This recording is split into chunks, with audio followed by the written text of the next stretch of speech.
On May 29, 2018, an intern named Toonbib exchanged messages with another user, a much more mysterious one claiming to be a mafia boss offering targeted assassination services through a dark web platform.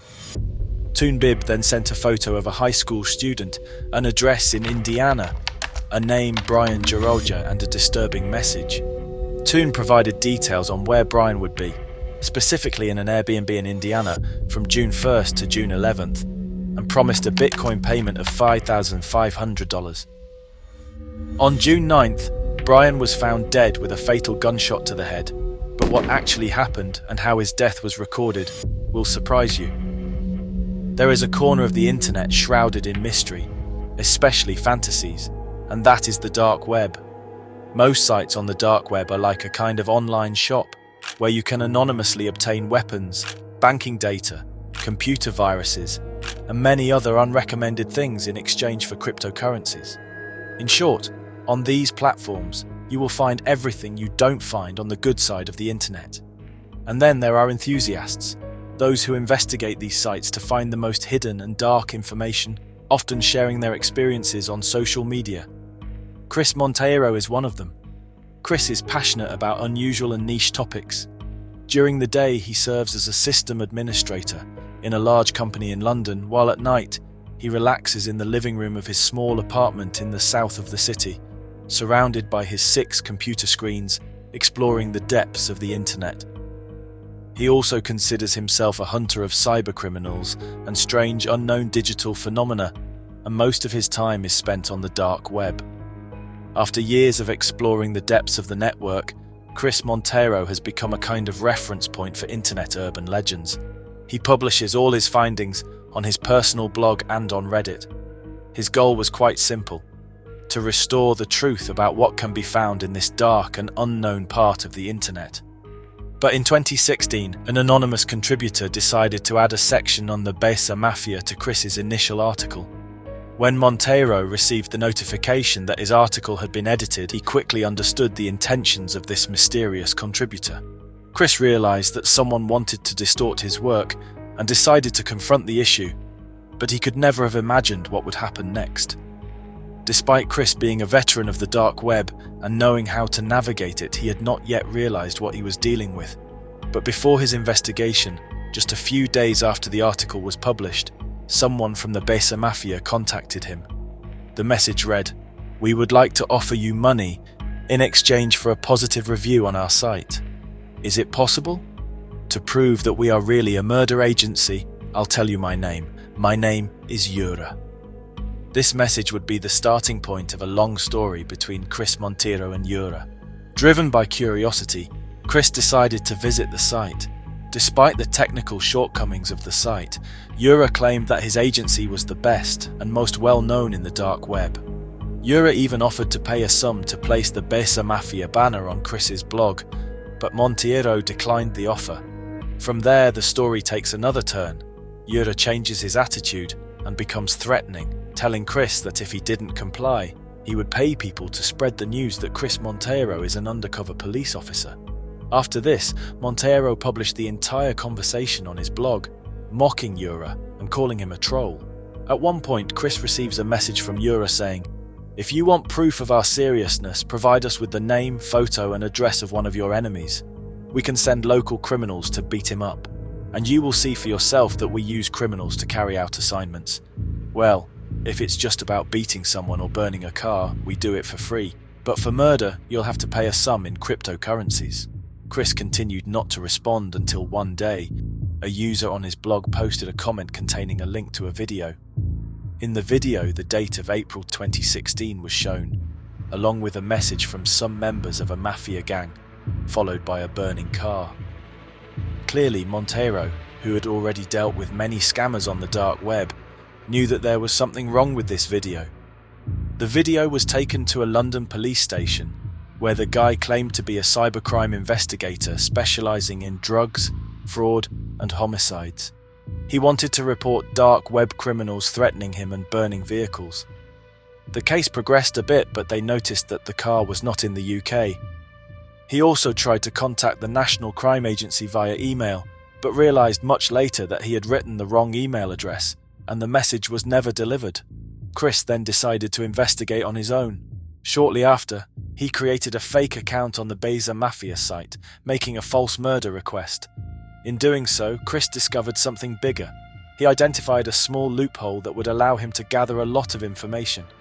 Every message sent on the platform was seen as a unique digital identifier. By combining messages with the site's URL, Chris found that he could read the messages of all other users. Using this vulnerability, he downloaded the entire message database from the Besa Mafia site and studied the matches in depth. Chris uploaded his findings to a forum dedicated to hacking and information leaks. But there was something off in the messages. All conversations were somehow similar. The client sent details of people and the method for the service. The administrator, Yura, asked for a part of the payment up front, and from that point on, the same script always began. Yura claimed that the professional hadn't found the right moment to act, or that they had been arrested a few minutes before, and another payment was needed to hire another professional hitman. Astonishingly, some people actually paid. But there was a message that would change the story. Chris came across a user named THCYon2 who wrote to the Besa Mafia offering his services as an assassin. He was angry, of course, and was looking for money quickly. He had military training. Instead of accepting the offer, Yura asked THCYon to pass a small test, make a video of a burning car, so Chris understood where this strange video and all the others published in the following weeks came from. On one hand, he felt relieved to understand the origin of the video, but at the same time, it wasn't reassuring to see that obviously dangerous and crazy people were obeying Yura. And then, reading the entire leaked conversation, Chris realized there was an even bigger problem. His life was certainly threatened, but he wasn't alone. Chris had in his possession a real hit list containing the identity of the targets, the orders, and sometimes even the history of the individuals involved. It was highly likely that Yura didn't actually have a hitman. But what if some clients on the site decided to take matters into their own hands and kill their target? Chris understood that for the first time, the most dangerous people were the clients, not the assassins. The site attracted users from all over the world. There were clients who wanted to eliminate their loved ones, others who wanted to sell them, horrifying things in short. Chris sought assistance from a hacker friend named Judy. Together, they created a table ranking the most dangerous clients based on payment and interest in the service. They even managed to trace some users, but refrained from contacting them to avoid alarming others. Their operation was successful, and they hacked the site, turning it into a page declaring it was fake. In January 2017, authorities noticed Chris due to his media interviews. In a confidential meeting, Chris provided information about the targets and revealed Yura's new creation, a new site called Crime Bay. The site replicated Besa Mafia, and Chris handed over a document containing crucial findings, including a list of the most dangerous users. The targets had to be warned because Yura hadn't disappeared. He had simply moved to a new site. Among the clients was a certain Dog the God. Someone had killed her. Was it the hired hitman from the dark web?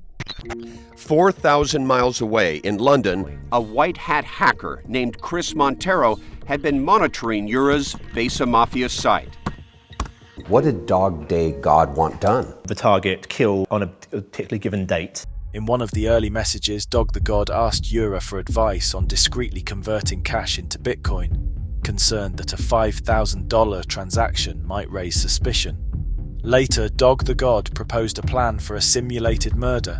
Later, Yura provided details on the planning and execution of the murder, confirming the order from Dog the God. But Yura was scamming him and would never carry out the murder. Later, Yura responded saying, "I'm sorry to disappoint you. Unfortunately, our site has been hacked.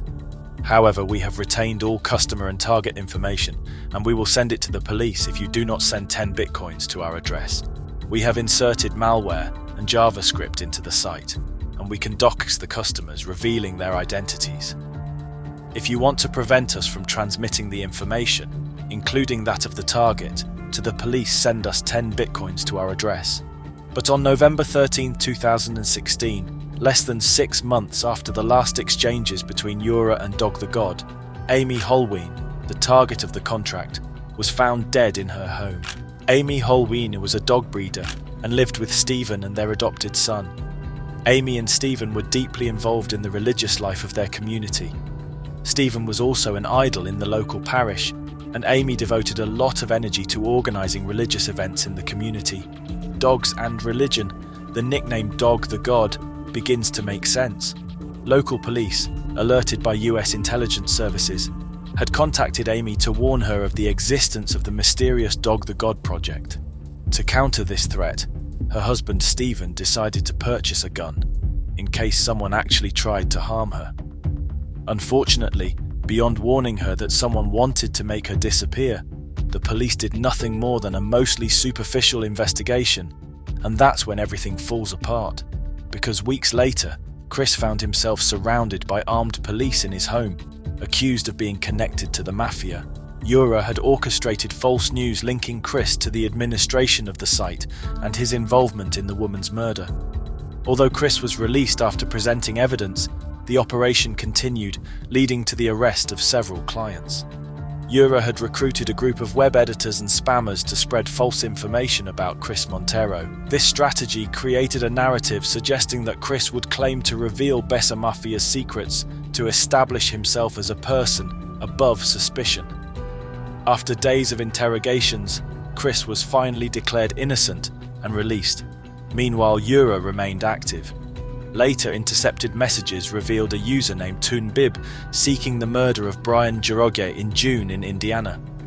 Brian was found dead on June 9th, apparently by suicide. Yura managed to disappear without a trace in 2018. However, on April 6, 2022, the Romanian Organised Crime Brigade, with the support of the United States and the NCA, succeeded in entering Yura's home and arresting him. In fact, over a year after this arrest, it is still unclear whether Besa Mafia is the result of the imagination of a single person who developed their business to the point of needing the support of an entire team, or if a group has always been behind the site. In any case, 5 people directly linked to the administration of the Besa Mafia site have been arrested and will be judged in the coming months or years in Romania. The secret of the investigation is that, at the moment, it is impossible to have information about the identity of this kidnapping cell.